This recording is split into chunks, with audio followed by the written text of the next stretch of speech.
Divorce lawyers. What is the most insane, evil, funny, dumb way a spouse has tried to screw the other? The strangest thing I ever encountered in the world of broken marriages didn't happen in a quiet conference room or a courtroom, but rather in the wreckage of a suburban home that had become a battleground. I was working for the prosecuting attorney at the time, not yet in divorce law, but cases like this one stuck with me, etched into memory for how petty and bizarre they could get. The couple was in the middle of a bitter separation. Mr. had already moved out, taking his clothes and belongings. The Mrs., as everyone called her in the office, was expecting the usual aftermath of a split. A home that felt empty, maybe a little sad, but otherwise intact. She had no idea what awaited her. When she came back from work one evening, the house looked normal enough at first glance. But the moment she stepped inside, she realized something was very wrong. The TV remote, something you'd expect to find casually resting on the coffee table, was stuck fast, glued directly to the surface. The phone was glued to its cradle, unable to be picked up. Couch pillows, instead of being soft and loose, were firmly glued down to the couch fabric. And the vacuum cleaner? That was glued right to the carpet, rendering it completely useless. It was a nightmare wrapped in absurdity.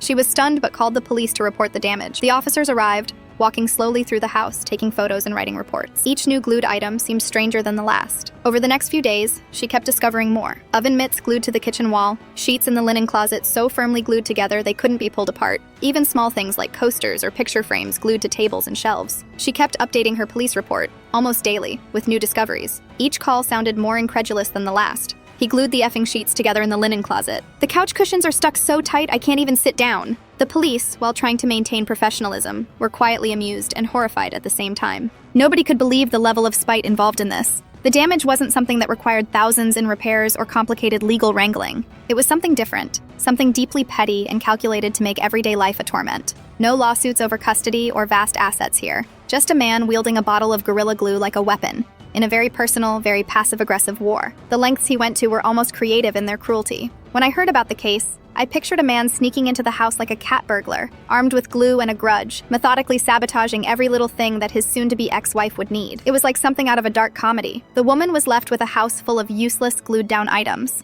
It wasn't just inconvenient, it was humiliating. She had to laugh and cry at the same time, stuck between anger and disbelief. It was clear this was less about property damage and more about control and revenge. In court, this story became infamous. The judge shook his head but acknowledged the damage was real, even if it was low cost and bizarre. The man had gone out of his way to make the breakup as difficult as possible, using something as simple as adhesive to torment her. That experience stuck with me for years. It showed how far people could go when hurt and angry, how they'd use whatever small tool was at their disposal to make life miserable for the person they once loved. In divorce cases, you often see financial ruin or emotional manipulation, but sometimes it's a bottle of glue that says it all.